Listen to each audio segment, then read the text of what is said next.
Welcome to the Atheist in Recovery podcast, where we talk about finding hope in recovery. And now your host, Dr. Adina Silvestri.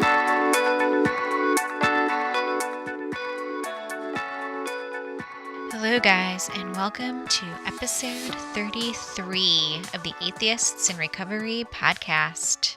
And today we are talking about 5 ways to feel self-love and self-acceptance in recovery. So I thought this would be a great topic for the season of love. And also because it's something that I've had to rely on recently myself. And so this was a very easy episode to think of and to draw up. So let's talk about it. Let's dive on in. Depending on where you are in your recovery, self-love may sound trite. You may be thinking, okay, Adina, who has time for self-love when I'm taking things day by day? And trust me, it gets easier, especially after the first few months. So here is my feeble attempt at helping you take steps at loving yourself in recovery. And I know you've heard this before, guys, but if you're not going to love yourself, then you can't expect anyone to love you as well. So it's an inside job. And so this episode is about practice. This is going to be something that you have to incorporate in a daily practice, in a daily way. You spent so much of your time in self-loathing and self-hatred, and so this is going to be something completely different, right? And so I just want to be clear about what I mean about self-love and self-acceptance. It's not about bubble baths and screen time. It's more an inner job. It's more about opening up the Pandora's box, opening up the tough stuff. Even if you open it up and say, yeah, I'm not ready to deal with this right yet, there are things that you can do that will make it easier to open up Pandora's box. So let's talk about those things. Number 1, let it out. So let it out is just like it sounds. You're letting out your thoughts, your feelings to a trained professional, perhaps a therapist. We're pretty knowledgeable on the subject. Or if you don't feel comfortable with a therapist, maybe it's a coach or maybe it's a spiritual leader. One that I love is journaling. You know that I've talked about this in several episodes, but you can write down your thoughts and your feelings and without worry that you're going to be judged. And you also can look at them in a very objective way, right? It starts to lose a lot of the meaning when you're looking at them and just being curious about these words on this page versus being in that negative feedback loop that a lot of us find ourselves in. Okay, so that's number 1.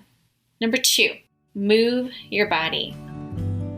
So this is a nice self-care, self-love exercise because you are doing things that feel good. You're tapping into that physical health. Maybe it's going for a walk.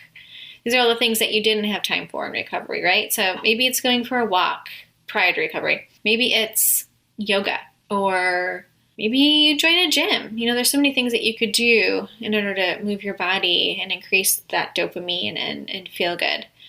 So I encourage you to do that. Number 3, spend time with people you like. That's important. You should like them. You've probably given up a few of your friends that were using in order to follow a different path. And so now you get to reconnect with the people that you care about. Maybe it's family or new friends, people that you've met in meetings, going for coffee, whatever the things are. But your people want you to succeed. And so when you're feeling down, they'll remind you of how awesome you are. And that's never a bad thing.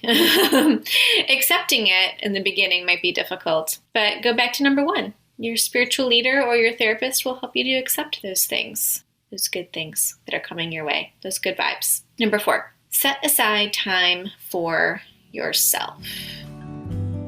Right, so getting to know yourself, getting to know the sober you, getting to know the person that is now in recovery, and what does that look like?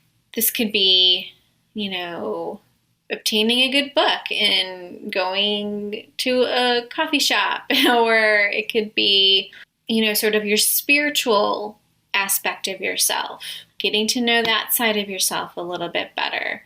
Maybe it's going for a walk, like we said earlier, but whatever you do, you're doing it for yourself. You're getting to learn or to know yourself better. Maybe you were an extrovert while you were using, and now you're suddenly finding that large crowds make you uncomfortable. And because you don't have that fuel anymore to make you feel invincible or to make you chatty, you're finding that you're okay accepting more introverted parts of yourself, the more shy parts of yourself.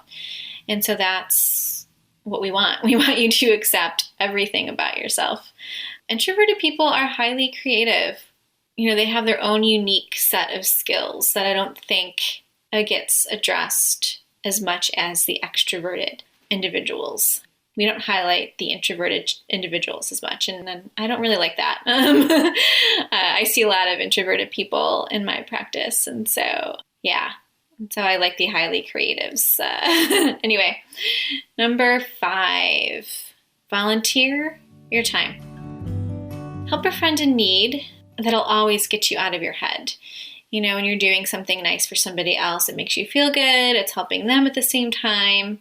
If you listen to episode 5 with Tom Bannard, he talks about how he blew his life, how he burned it to the ground. And the thing that really helped save him was helping his cousin get into recovery. If it wasn't for his cousin, he says he doesn't think that he'd even start that process. He would have just continued to, well, who knows what he would have done, I guess. I'm putting words in his mouth. That really helped him. So I'll leave that episode in the show notes so you can revisit it.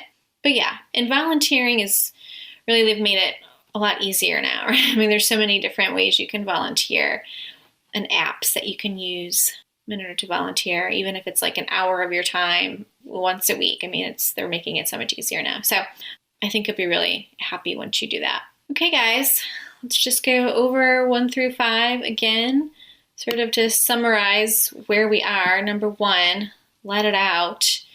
You want this process to start. You want to start to get to know yourself better. In order to do that, you're going to have to take steps.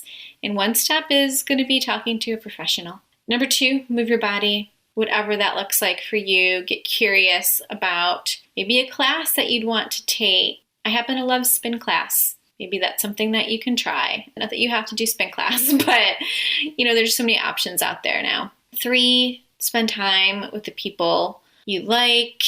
And again, they will not be shy in telling you how amazing you are, because you're not just your behaviors, you're not just your job, you're not just your past.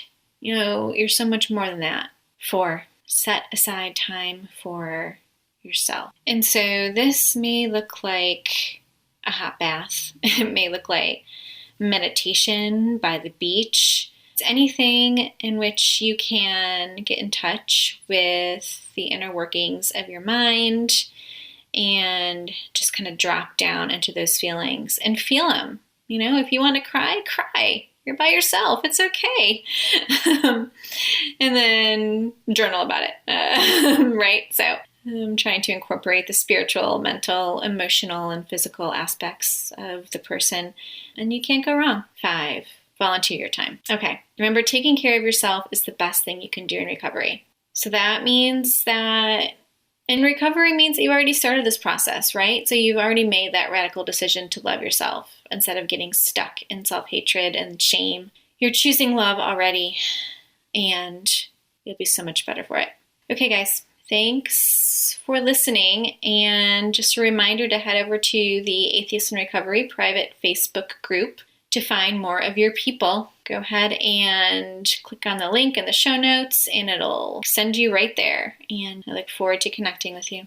Thanks, guys. Thank you for listening to the Atheists in Recovery podcast. For more great info and to stay up to date, head over to atheistsandrecovery.com.